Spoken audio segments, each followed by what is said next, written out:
determinar si eso efectivamente ocurrió. Felipe, ¿alguna consideración final sobre este tema? ¿Nos podemos meter en lo que está pasando en este momento en Cuba?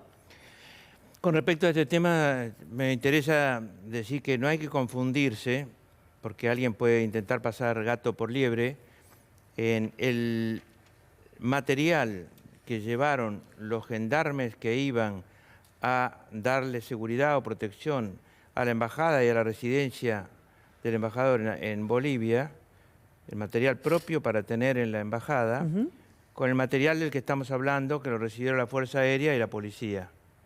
Fuerza Aérea Boliviana y la Policía. El mismo avión llevaba las dos cosas. Llevaba a los gendarmes con sus armas.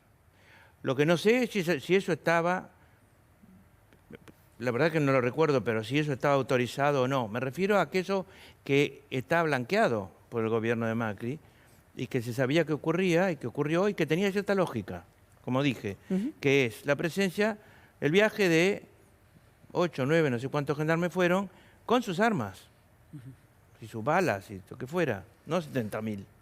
Entonces, y esos llegaron, y cuando yo estuve en marzo en Bolivia, el personal de la embajada y el embajador actual, me mostraron, Ariel Basteiro, me mostraron dónde vivieron, etcétera, y le pregunté mucho sobre cómo fueron esos días, cómo se vivieron esos días, quién tenía miedo, quién no tenía miedo. El embajador salía bien parado de esa pregunta, el embajador de entonces. Sí, Normando Álvarez García. Salía bien parado, como alguien que no obedecía las indicaciones de no recibir asilados, Bueno, de sino hecho, que... lo plantea en la carta. En su carta pública, él sugiere que el gobierno colaboró, el de Macri, muy poco. Yo quiero ser totalmente honesto. Sí, sí, sí. Yo estoy de acuerdo. Yo pregunté por Álvarez García, me dijeron esto y lo digo, y me quedó esa buena impresión. La sigo teniendo, pero creo que se equivoca al decir que la carta es apócrifa, porque o no la vio, o se equivoca, o no sé. Sí. O macanea. La verdad es que la carta entró y se archivó. Sí, sí. Ahora, quiero decir otra cosa. Sí.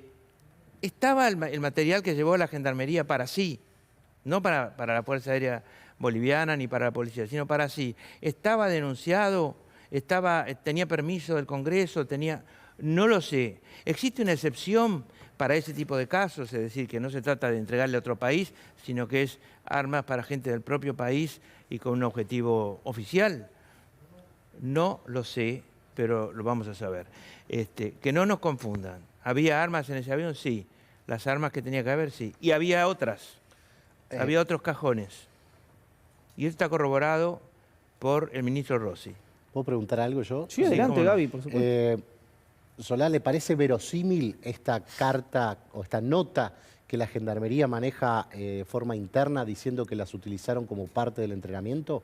Estos 70.000 cartuchos. No me quedó claro si parte del entrenamiento de ellos en Bolivia o parte del entrenamiento de Gendarmería en la Argentina. No, es en Bolivia. O sea, el 11 de noviembre se autoriza al Grupo Alacrán a salir con sus armas declaradas y con las municiones que traían. Al día siguiente se le agrega este embarque de 70.000 cartuchos adicionales y 100 sprays. En julio del 2020 se justifica y se da de baja del inventario diciendo que las usaron todas. Eso es una vil mentira. 70.000 cartuchos para 8 o 9 gendarmes que fueron. ¿Eso es lo que se pretende vender? Eso es una mentira, para cubrirse. Ojo. ¿Y por qué agradece la Fuerza Aérea Boliviana? No, está claro que sería, en principio, una maniobra para encubrir que dejaron el material allá. Pero una maniobra estúpida, porque del otro lado hay un agradecimiento y hay una carta. Es decir, tienen la mitad de la información. La Fuerza Aérea dice que la recibió y ellos dicen que fue para entrenamiento ¿de quién? De los alacranes. De los alacranes. La usaron toda. Es una mentira escandalosa. Si quiere le leo lo que dice el parte de logística, a ver. Porque la verdad que dicen que se extendió tanto. La cuestión, la nota es la NO 2020 45 25 74 66 de Daniel Gustavo Mendoza. Dice, el envío está dirigido a la Dirección Servicio Administrativo Financiero de Gendarmería. por contrataciones. Dada la conmoción que se vivía en ese entonces en dicho país y a los efectos de cumplir con la misión y funciones asignadas para el normal desarrollo de las actividades diplomáticas, fue necesario que el personal mantuviera la capacidad operacional y suficiente destreza al más alto nivel. Por lo expuesto precedentemente, a los efectos de mantener y acrecentar las capacidades, se realizaron ejercicios de entrenamiento y prácticas de tiro con el armamento que fuera llevado en comisión. En dichas instrucciones se emplearon la cantidad de 70.000 cartuchos calibre 1270 milímetros. Esto está sentado en un documento interno de Gendarmería. Bueno, yo le digo, primero, ¿por qué agradece el jefe de la Fuerza Aérea Boliviana el envío de ese material? ¿Quién lo recibió? ¿El Grupo Alacrán o la Fuerza Aérea Boliviana? Obviamente la Fuerza Aérea Boliviana. Segundo, supóngase que la carta es apócrifa, que todo eso es mentira. ¿Dónde hacen entrenamiento para tirar 70.000 balas, o las que hayan tirado, en la residencia? ¿Usted ha visto, conoce la residencia? Yo la conozco bien. ¿O la embajada? Imposible. ¿Dónde hacen? ¿Entran a tirar tiros en algún lugar de Bolivia? ¿Van a un tiro, a un lugar de tiro de Bolivia con balas argentinas Da a 10.000 tirar? por mes. ¿Eh? Da que usaron 10.000 por mes. Pero además llevaron una sola escopeta apta para eso. Eso es mentira. Felipe, Eso es tomarnos el pelo. quiero, porque me voy a quedar sin tiempo y hay dos temas que me parecen centrales conversar, que tiene que ver con lo que está ocurriendo en Cuba, cuál es la posición argentina, para quien no está al tanto, una serie de movilizaciones, con festejado, en general está todo muy partido en este tipo de cuestiones, por gente muy me sale todavía decir anticastrista, pero contraria al gobierno de Cuba, y Díaz-Canel, que pidió a los revolucionarios a ir a las calles a defender el gobierno. ¿Lo está siguiendo con atención el gobierno argentino? ¿Qué es lo que está mirando? Sí, lo vemos con atención. No tenemos una posición tomada todavía. Nuestra posición ex ante es conocer los hechos de cerca y, en segundo lugar, mirar el tema de derechos humanos. Mirar el tema de derechos humanos para el que no tenemos una vara diferente según las simpatías o no con un país o con otro. No es un tema geopolítico, es un tema absolutamente ético y al cual adhiere la Argentina. Bajo esa óptica vamos a mirar el problema sobre el que todavía prefiero no abrir, no tengo toda la información como para abrir un juicio. Obviamente lo estamos mirando con atención. ¿Qué está pasando con el Mercosur? Algunos especialistas decían después del anuncio de Uruguay, que el canciller Bustillo dijo que no estaba en el mejor momento la relación con Argentina, que no era tan así como había salido, que faltaba un proceso largo. ¿Cuál es la situación del Mercosur hoy? La situación del Mercosur es que hay dos países, que uno por razones vinculadas al arancel externo común, que es algo así como para que la gente entienda digamos, el muro que protege de distintas formas, de distintas alturas de ese muro, según el tamaño del arancel, a distintos productos del Mercosur. ¿Cómo los protege? Arancelando el ingreso de esos mismos productos que vengan de afuera. ¿No es cierto? Bueno, esa pared externa del Mercosur, que tiene distintas alturas, quiere ser bajada toda igual en un 10% por el gobierno de Brasil, y eso es aceptado por el gobierno de Uruguay. Y sería aceptado a lo mejor por el gobierno de Paraguay, pero a Paraguay le interesa más defender el Mercosur que bajar el arancel externo común. Eso tomado unilateralmente, sin negociar con Argentina y con los 4 países sin que firmen todos, es violar el artículo 1 del Tratado de Asunción, ¿no? Que dice que el arancel externo común se decidirá entre todos con la regla del consenso. Es decir, los 4 sí, o si no están de acuerdo los 4 no vale. Entonces, hay un problema. Por un lado, Argentina se mueve tratando de defender su industria, distintos rubros de su industria que se verían afectados. Por otro lado, Argentina también se mueve tratando de no dejar un precedente, que se instale un precedente de una baja a la que le puede seguir, como ha anunciado el ministro de Economía Guedes de Brasil, otra baja a fin de año, con lo cual quedaríamos más comprometidos en nuestra competitividad. Al mismo tiempo, hablando del arancel externo común, debo decirle algo. Si el Brasil baja aranceles de insumos que usa su industria, se le hace más barato a la industria hacerse esos insumos. Argentina debería bajar también para que la industria nuestra no tenga los insumos más caros que la industria brasileña, con la que en el caso, por ejemplo, automotores, el caso más clásico, compite. Aunque automotores va con una regla aparte del Mercosur. Pero lo que importa políticamente es la unilateralidad, es decir, yo lo decido, y si venís mejor. Esa no es la regla del Mercosur. Entonces, curiosamente Brasil dice que quiere seguir con el Mercosur, pero hace eso. O dice que lo va a hacer, no lo ha hecho hasta ahora. Nosotros venimos negociando hace 1 año y medio, 1 año y pico. Y Uruguay hace lo mismo, pero con el relacionamiento externo.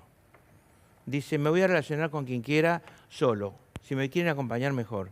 Pero eso sí, estoy en el Mercosur. No. Está violando el Tratado de Asunción también.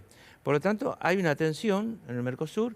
Nosotros no exhibimos esa tensión, ni la acrecentamos, ni nada por el estilo, porque creemos que es importantísimo el Mercosur y costó mucho hacerlo, y que es mucho más importante la integración entre nosotros y la unidad entre nosotros que las peleas o lo que puedan, digamos, lo que pueda ser vistoso para el periodismo. Ahora le quiero la palabra a Pablo Ibáñez, pero hay algo que me genera una duda.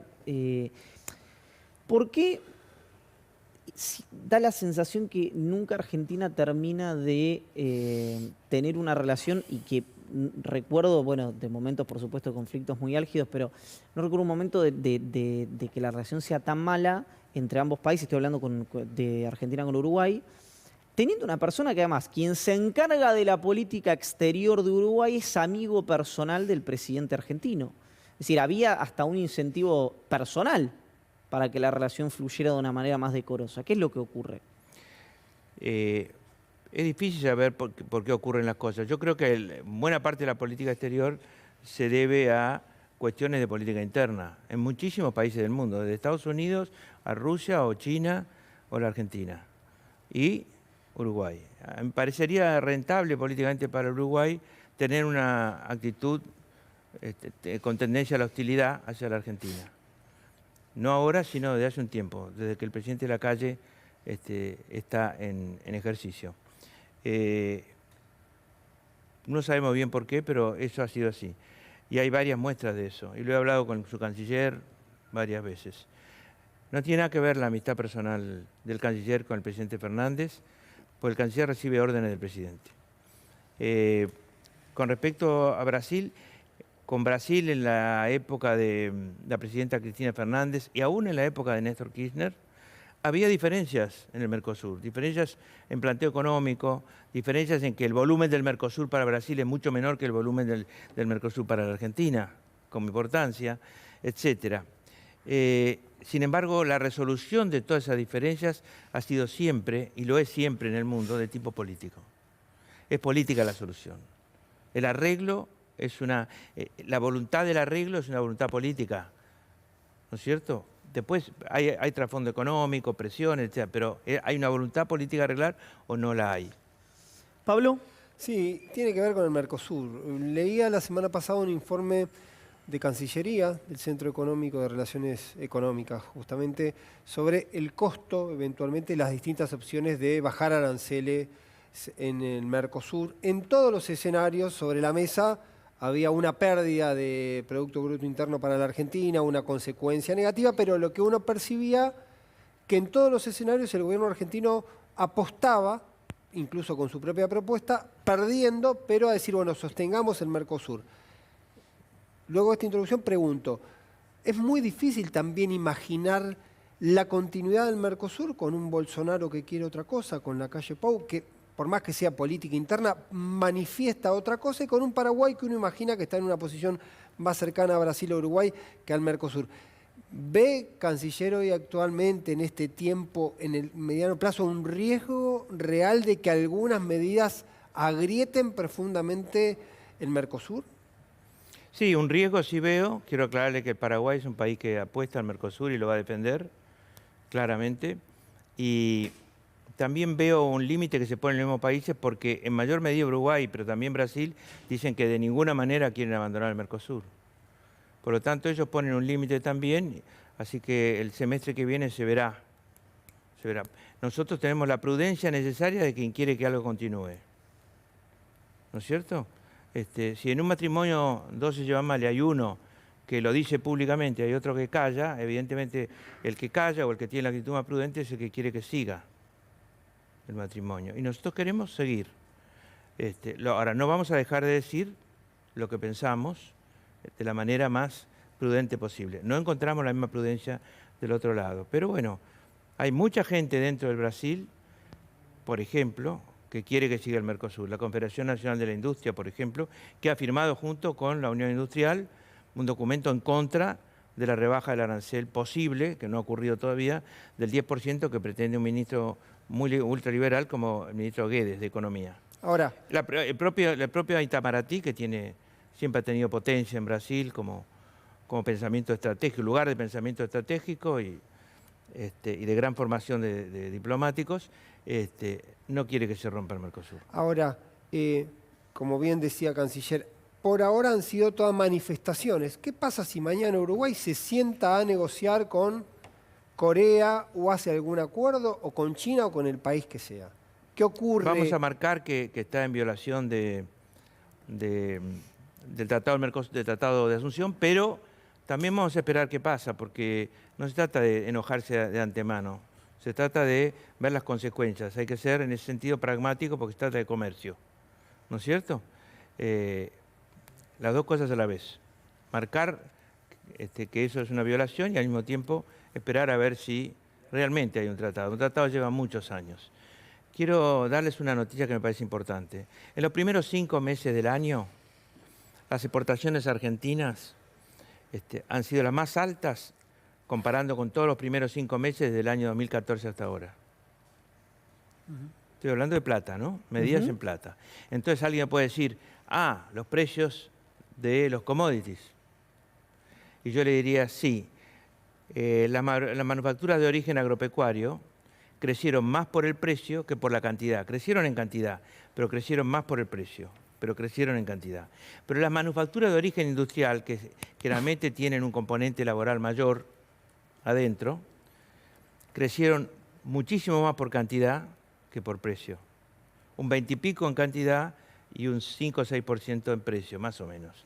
Es decir que aquello que nos cuesta más hacer, que nos cuesta más exportar, ha mejorado y tiene una performance muy superior a los años anteriores. Y estamos hablando de 5 meses en pandemia.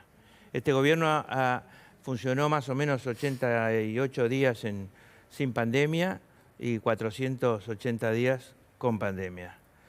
Y sin embargo, estamos mejorando el ranking de exportaciones. A mí me interesa mucho porque soy ministro de Comercio Exterior también. Sí, claro. Estefi.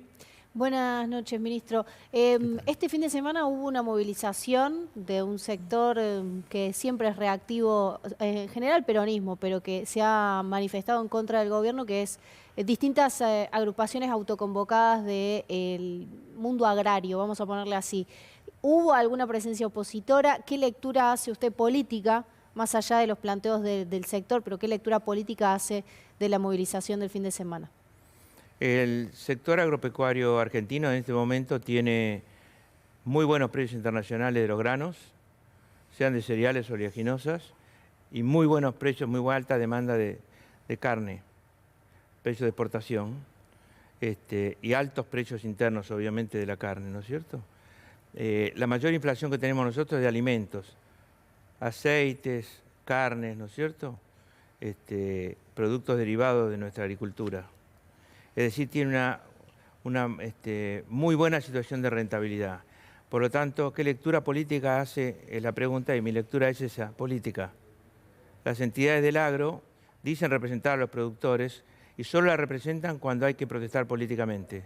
Cuando hay que aconsejarles qué hacer, cuando hay que aconsejarles vender o comprar, aparecen otro tipo de entidades.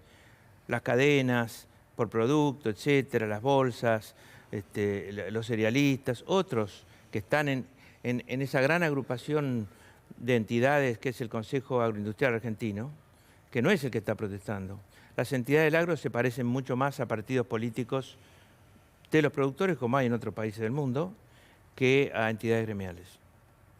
Tengo muchos años de conocer. Por eso le pregunto. Felipe, pasó algo extraño, por lo menos extraño puede ser que yo no conozca cómo son estas cuestiones, perfectamente posible que sea producto de mi ignorancia, pero una noticia que salió, primero si estás al tanto, digamos, por el canal de YouTube con seguidores del presidente Bolsonaro en el Brasil, del que cuenta que recibió al director de la Central de Inteligencia de los Estados Unidos y dice, de Venezuela, dice, ya no se puede hablar nada, como es un caso perdido, miramos hacia Argentina, Chile y no recuerdo si dice Bolivia o qué es lo que plantea Bolsonaro. Esa situación es una situación corriente, que es un acto institucional en el que el presidente recibe al director de una institución extranjera, o puede tener algunos ribetes en una región que siempre es disputa de las potencias a nivel global. La política exterior de los Estados Unidos la define el presidente Biden, como casi todos los países, y la ejecuta el secretario de Estado, que es el canciller de Estados Unidos. Hace 12 días, el 30 de marzo, yo estuve en la ciudad de Matera, en el sur de Italia, con el secretario Blinken, una larga reunión. Estaba presente el embajador argentino en Washington, Jorge Argüello, y otros más. Y había 3 o 4 personas del lado del secretario Blinken y 3 o 4 personas de mi lado. Y tuvimos una charla, es la tercera charla que tengo, 2 por teléfono y esta presencial. Tuvimos una charla muy abierta de los temas de todos los temas, incluso del tema, yo le pedí por un problema serio que tiene el biodiesel argentino, que vendía 1.200 millones de dólares en Estados Unidos y que por 2 sanciones de Estados Unidos absolutamente proteccionistas, no puede entrar a Estados Unidos. Es una cifra enorme perderse 1.200 millones de un mercado. Le planteé eso. Yo tengo muy clara cuál es la mirada en este momento de Estados Unidos sobre el rol de Argentina, y tenemos coincidencias en muchos casos sobre lo que se podría llamar nuestra independencia o nuestra identidad, nuestra búsqueda de defensa de los derechos humanos, nuestra búsqueda del equilibrio, el no seguidismo, pero al mismo tiempo la no respuesta tampoco a lo más duro ante cada problema. Ante cada problema uno tiene o hace seguidismo de los más fuertes o los dos polos, o se queda con los más duros ideológicos. Hay que buscar el equilibrio, buscar un equilibrio y no renunciar a la defensa de los derechos humanos, ni a la defensa de la democracia. Ahora, al mismo tiempo, ese equilibrio es mucho más difícil de explicar, cuando todo se ve blanco-negro, es mucho más trabajoso en los organismos internacionales, pero a la larga es mucho más provechoso para la Argentina, mucho más acorde con la manera de la idiosincrasia del pueblo argentino y con su economía y su política. Entonces, lo que pueda salir del jefe de la CIA y una revista de Bolsonaro, admito que es una noticia más que interesante, pero no me preocupa. Hay algo que en la musicalidad de Biden, de lo que plantea como discusiones a nivel global, hasta ese páguenle más, que dice naturalmente en inglés en la conferencia respecto a los empresarios que no podían conseguir trabajadores. Un discurso que es amable al oído tradicional de la Argentina. Ahora, respecto hay cuestiones que, viste, en Estados Unidos pueden moverse en algunas cuestiones, pero hay un grueso que se mueven en bloque, ¿verdad? La política exterior de los Estados Unidos, ya que lo nombraste a Blinken, ¿va a variar mucho de la de, a lo mejor la respuesta es no sé, pero de la de Trump, de la de Obama, de la política tradicional de estos dos polos del establishment de los Estados Unidos? Creo que va a ser más concreta en el enfrentamiento comercial y que empieza a ser también político con China en defensa de la economía americana. Creo que va a ser una política en general más proteccionista todavía que la de Trump, y creo que va a haber un cambio y que está habiendo un cambio respecto a la política exterior de Trump hacia América Latina. El presidente Joe Biden tiene una política diferente, tiene una actitud diferente, bastante menos agresiva y mucho más concreta. Le preocupan mucho más las migraciones y lo que pasa en Centroamérica que Venezuela, en este momento. La última, que la va a hacer Pablo Ibáñez, y cerramos el reportaje. Te agradecemos el tiempo, Pablo. No, gracias a ustedes. Sí, canciller, se conoció hoy la firma del contrato con Moderna, el laboratorio de Estados Unidos, para 20 millones de dosis, y lo que se está presumiendo que eso va a permitir que se agilice la famosa historia de la donación de dosis para la Argentina. ¿Qué información hay respecto al envío de dosis donadas por Estados Unidos. En cuanto al ANMAT confirme, digamos, la aprobación de Pfizer, Moderna y Johnson Johnson, tendría que llegar alrededor de 2.300.000 vacunas que no tienen relación con la compra de la que vos hablás, sino que tienen relación con el anuncio del presidente Biden sobre los primeros 25 millones de dosis que iba a destinar a América Latina y el Caribe. Te mentí, no es la última. Pero hay como muchas cuestiones que algunas son de orden local, algunas son de orden global, y ha estado, no sé si por un interés periodístico nuevo en alguno de nosotros o porque ha habido más hiperactividad respecto a esto, pero ha estado muy presente, seguramente también por la diplomacia de vacunas, lo que hablaba Pablo recién, la agenda internacional. Estuvo el ministro Guzmán en Italia, en Venecia, con las diferentes autoridades, algunas de ellas, como Janet Yellen, definitorias, uno piensa, en virtud de lo que fue el préstamo anterior, para el futuro inmediato de la Argentina con el Fondo Monetario Internacional. ¿Sabés, respecto a esa reunión, qué se conversó? Al margen de esa reunión, en carriles paralelos, si hay diálogo que pueda llegar a, no sé, a dar un recorrido virtuoso antes de las elecciones generales, después de las elecciones generales, en un acuerdo con el Fondo Monetario? No. Hay dos cuestiones ahí. Una tiene relación con la marcha del acuerdo con el fondo. La conocen el ministro Guzmán y el presidente, y a veces alguien más, la vicepresidenta obviamente, y puede ser alguien más de la mesa política, pero no es algo que se comente. Y me parece bien, se mantiene protegida la marcha. Por lo tanto, no tengo información sobre eso. Lo que sí creo es que, bueno, hubo un avance importante, que es el 15% de impuesto a las transnacionales, ¿no es cierto?